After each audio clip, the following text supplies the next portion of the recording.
रंग खराब हो गया है, जिल्द काली पड़ गई है, छाया बन गई है, काले निशान हो गए हैं, मोके हो गए हैं और स्किन में कोई शाइन नहीं रही। यही सब कुछ होता है प्रेगनेंसी में। आज की वीडियो में हम आपको वो तमाम कंडीशंस बताएंगे जो कि प्रेगनेंसी में स्किन के साथ हो जाती हैं। लेकिन उससे पहले अस्सलाम वालेकुम, मेरा नाम है Sitara Nayab and welcome to my channel mothers guide. Pregnancy में हार्मोन्स के असरात से बहुत कुछ होता है। आपके जिस्म में बहुत सी तब्दीलियां होती हैं जो कि आपकी नॉर्मल रूटीन से हटके होती हैं। आपकी तबीयत में वाज़ेह चेंजेस आते हैं। इसी तरह आपकी स्किन में भी वाज़ेह चेंजेस आते हैं जो कि हार्मोन के असरात में होते हैं। अक्सर बच्चा होने के बाद ये तब्दीलियां गायब हो जाती हैं और आप फिर से नॉर्मल हो जाते हैं, आपकी स्किन बेहतर हो जाती है। लेकिन कई औरतों को ये मसला काफी हद तक खराब हो जाता है। आज हम इस वीडियो में इसको 3 कैटेगरीज में डिवाइड करेंगे। जो स्किन कंडीशंस होती हैं वो बेसिकली 3 तरह की होती हैं। एक वो जो हार्मोन से रिलेटेड होती हैं, यानी हार्मोन्स के अप एंड डाउन की वजह से होती हैं। दूसरी होती है प्री एग्जिस्टिंग, यानी कि ऐसी प्रॉब्लम्स जो आपको पहले थी लेकिन प्रेगनेंसी में वर्स हो गई हैं, पहले से बिगड़ गई हैं। तीसरी होती है प्रेगनेंसी स्पेसिफिक, तीसरी वो यानी कि ऐसी किस्म होती है जो कि सिर्फ प्रेगनेंसी की ही अलामत होती है। तो आज हम इन कॉमन कंडीशंस के बारे में डिटेल में समझ लेंगे और इनकी ट्रीटमेंट के बारे में भी जान लेंगे। सबसे पहले हाइपर पिगमेंटेशन। ये एक ऐसी कंडीशन होती है जिसमें आपकी स्किन का कलर डार्क हो जाता है और ये कोई भी एरिया हो सकता है, आपके नेक का एरिया हो सकता है, फेस का एरिया हो सकता है और इसका जिम्मेदार मेलानिन होता है जो कि सब्सटेंस होती है और बॉडी में प्रेगनेंसी में ज्यादा मिकदार में बनती है, जिसकी वजह से आपकी स्किन का कलर खराब होना शुरू हो जाता है। और जब बच्चा हो जाता है और ये जो मटेरियल है नॉर्मल मिकदार में प्रोड्यूस होता है तो फिर आपकी जो ये प्रॉब्लम है दूर हो जाती है। दूसरी होती है मेलास्मा, इसको कोलास्मा भी कहा जाता है। मेलास्मा हाइपर पिगमेंटेशन की वजह से होता है जिसमें आपकी स्किन के ऊपर ब्राउन रंग के पैचेस बन जाते हैं, खास तौर पे चेहरे के ऊपर, जिसको आप छाइयां भी कह सकते हैं। इस कंडीशन में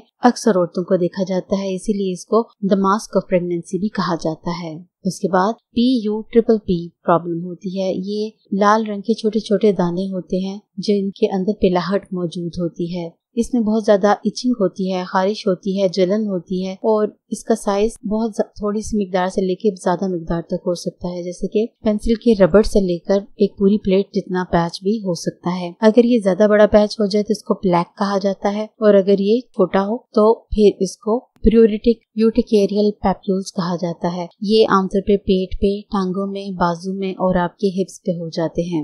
स्ट्रेच मार्क्स। प्रेगनेंसी में चूंकि आपकी बॉडी को स्ट्रेच होना पड़ता है, जो वजन बढ़ता है, आपकी यूट्रस का साइज बढ़ता है तो आपकी पेट को भी उस मुनासबत से बढ़ना होता है, इसलिए उसमें खिंचावट हो जाती है और ये खिंचावट के कुछ निशान बन जाते हैं। ये निशान डिफरेंट जगहों पे हो सकते हैं, जैसे आपकी हिप्स पे, थाइस पे, बाजुओं पे, पेट पे। तो इनका शुरू में रंग जो होता है वो लाल से लेकर पर्पलिश सा होता है और बाद में ये चमकदार से हो जाते हैं, सिल्वर से हो जाते हैं या व्हाइट कलर के हो जाते हैं। फिर मोहके बनना शुरू हो जाते हैं। ये आमतौर पे गर्दन के आसपास, आपकी बाजुओं के नीचे यानी कि अंडर आर्म्स में, ब्रेस्ट के आसपास या आपके ग्रोइन एरिया में बन जाते हैं। ये हार्मलेस होते हैं, इनमें कोई कैंसर वाली चीज शामिल नहीं होती, ना ही इसमें कोई पेन होती है। हाँ, अगर इसके ऊपर कोई चीज को रगड़ा जाए या इसको रब किया जाए या इसको तोड़ने की कोशिश की जाए तो फिर आपको दर्द हो सकती है। इसके बाद कुछ और कंडीशंस होती हैं जिसमें दाने हो सकते हैं, सोरियासिस हो सकता है, एडॉप्टिव डर्मेटाइटिस हो सकता है। ये मुख्तलिफ कंडीशंस होती हैं जो कि प्रेगनेंसी में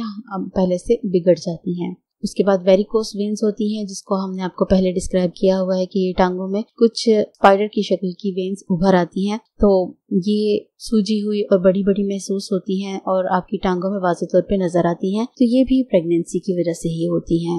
उसके बाद प्रेगनेंसी का प्रोरिगो होता है। ये बिखरे हुए कुछ खारिश वाले बम्प्स होते हैं, जैसे छाले बने होते हैं, इस तरह के ये आपकी जिस्म पे अपेयर हो जाते हैं। इसको भी प्रेगनेंसी के प्रोरिगो कहा जाता है। फिर उसके बाद पेम्फिगॉइड गैस्ट्रिटेशंस, ये छाले बन जाते हैं आपके पेट पे और वक्त के साथ ये दर्द करना शुरू कर देते हैं और इसमें कॉम्प्लिकेशंस हो सकती हैं। आपका बच्चा वक्त से पहले हो सकता है। फिर इसके बाद आ जाता है इंट्राहेपेटिक कोलेस्टेसिस। ये आपके जिगर की वजह से होता है, कई दफा उसमें ऐसी कंडीशन हो जाती है कि आपको खारिश होती है, आपको रैशेस तो नहीं होते लेकिन आपको खारिश बहुत होती है आपके हाथों पे, आपके पाँव पे। तो ये जो है प्रॉब्लम, ये भी आपके लिए नुकसानदेह हो सकती है और आपका बच्चा वक्त से पहले हो सकता है, इसलिए इनकी ट्रीटमेंट की बात भी आज की जाएगी। वैसे तो जो ज्यादातर प्रॉब्लम्स हैं वो बच्चा होने के बाद खुद ही दूर हो जाती हैं, और अगर आपको प्रेगनेंसी में कोई ट्रीटमेंट करनी है तो आपने खुद से नहीं करनी है। आपने जब तक डॉक्टर से बात नहीं करनी तब तक आपने कोई चीज, कोई दवाई, कोई ऑइंटमेंट, कोई क्रीम यूज नहीं करनी। सबसे पहले हम लाजमा की ट्रीटमेंट की बात करते हैं। तो इसमें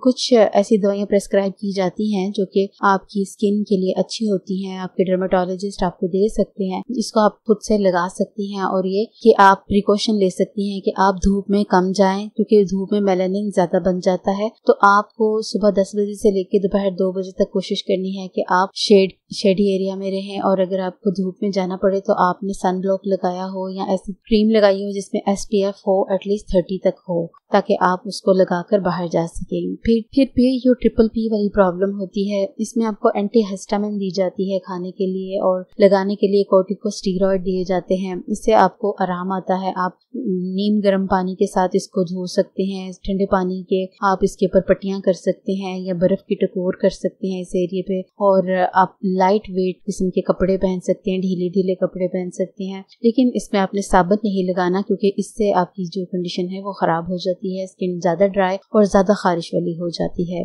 जो स्ट्रेच मार्क्स हो जाते हैं आपको, उसमें पहले प्रिकॉशन ये होती है कि 5वें महीने के बाद ज्यादातर ये बनना शुरू होते हैं। उससे पहले अगर अपने पेट पे ऑयल वगैरह का मसाज शुरू कर दें तो ये निस्बतन कम बनते हैं, लेकिन अगर ये बन चुके हैं तो फिर इसकी आमतौर पर ट्रीटमेंट नहीं हो पाती। कुछ क्रीमें हैं जिनसे थोड़ा बहुत असर होता है, लेकिन अगर लेजर ट्रीटमेंट करवा ली जाए तो उससे फर्क पड़ता है। और अगर आप घरेलू नुस्खे की बात करें तो इसके ऊपर एलोवेरा कोकोनट ऑयल के अंदर मिक्स करके लगाने से फर्क पड़ता है। जो मौके बनते हैं उसकी ट्रीटमेंट ऐसे होती है कि डॉक्टर इसको स्कैल्पल की मदद से या कैंची की मदद से काट देते हैं, या इलेक्ट्रो सर्जरी करते हैं जिसमें इनको बिजली के जरिए जला दिया जाता है। फिर जो प्रेरिगो ऑफ प्रेगनेंसी है उसको मैनेज करने के लिए डॉक्टर मॉइस्चराइजर रेकमेंड करते हैं और ऊपर लगाने के लिए कुछ स्टेरॉइड्स देते हैं। इसी तरह इंट्राहेपेटिक कोलेस्टेसिस होता है, इसमें आपको ठंडे पानी से नहाना चाहिए, आइस वाटर को यूज करना चाहिए ऊपर लगाने के लिए, और कुछ दवाइयां भी इसको स्टॉप करने में मदद देती हैं। फिर पैम्फिगॉइड गेस्टेशनिस में डॉक्टर आप कुछ ऊपर लगाने के लिए कॉर्टिकोस्टेरॉइड्स देते हैं, जिससे इस कंडीशन में फर्क पड़ता है। इसी तरह पीरियोडिक फॉलिकुलिटिस में आपको डॉक्टर बेंजोइल पेरोक्साइड के कुछ मॉइस्चराइजर देते हैं, मेंथोल यानी कि ठंडक वाली चीजें देते हैं, स्टीरॉइड वाली क्रीमें देते हैं जो कि आप ऊपर लगा सकती हैं, और खाने के लिए कुछ एंटीहिस्टामिन्स देते हैं। इसी तरह जो पस्ट्यूलर सोरेसिस होता है प्रेगनेंसी में, ये एक लाइफ थ्रेटनिंग कंडीशन होती है। अगर तो ये माइल्ड हो तो ट्रीट की जा सकती है, अगर ज्यादा हो जाए तो फिर इसके लिए आपको हाई डोज कॉर्टिकोस्टेरॉइड्स की देनी पड़ती है, जिससे बच्चे को नुकसान हो सकता है। अगर आप घर की रेमेडीज की बात करें या नेचुरल वेज की बात करें कि जो अगर आपको स्किन पे खारिश हो रही है या इस तरह की प्रॉब्लम्स हो रही हैं, तो पहले तो आपको ऐसी लोशन और ऐसे मॉइस्चराइजर यूज करने चाहिए जिसके अंदर खुशबू नहीं होती, क्योंकि खुशबू से कई लोगों को एलर्जी हो जाती है। फिर आपको लूज कपड़े पहनने चाहिए, टाइट कपड़े नहीं पहनने चाहिए। अगर आप अंडरगारमेंट्स पहन रही हैं तो वो ऐसे नहीं होने चाहिए कि जो आपकी स्किन पे रैश करें, वो इतने टाइट नहीं होने चाहिए। फिर आपको जो कपड़े हैं वो नेचुरल फाइबर के पहनने चाहिए, जैसे कि कॉटन के कपड़े पहनने चाहिए। फिर आपको कूल बाथ लेना चाहिए, अपनी स्किन के ऊपर जहाँ पे भी प्रॉब्लम हो आइस की टकोर करनी चाहिए। फिर आपको ओटमील की बात लेनी चाहिए हफ्ते में 1 या 2 दफा। फिर आपको ज्यादा तेज गर्म पानी से नहीं नहाना चाहिए, और कोशिश करें कि जो स्किन है वो नॉर्मल पानी के साथ धोया करें, क्योंकि जो ज्यादा गर्म पानी होता है वो आपकी स्किन को ड्राई कर देता है और फिर इस तरह के रैशेस वगैरह हो जाते हैं। फिर उसके अलावा आपको दिन में ज्यादा गर्मी में नहीं जाना चाहिए। प्रेगनेंसी में स्किन चूंकि सेंसिटिव हो जाती है तो आपको ग्रोइन एरिया वगैरह में कुछ छाले वगैरह भी बन सकते हैं, और आपको इनकी ट्रीटमेंट के लिए फिर प्रिकली हीट पाउडर या फिर आपको पेट्रोलियम जेली वगैरह का इस्तेमाल करने को दिया जाता है। तो ये थी वो तमाम कंडीशंस जो आपको प्रेगनेंसी में फेस करनी पड़ सकती हैं। इस वीडियो को बहनों के साथ जरूर शेयर करें जो प्रेग्नेंट हैं या आपको नजर आ रहा है कि वो प्रेग्नेंट हैं और उनको स्किन में प्रॉब्लम हो रही है। तो इस इन्फॉर्मेशन से उनका कुछ भला हो जाएगा। और आपको ये वीडियो कैसी लगी इसके बारे में कमेंट्स में राय जरूर दीजिएगा। नई वीडियो आने तक अपना बहुत सा ख्याल रखिए। Take care. अल्लाह।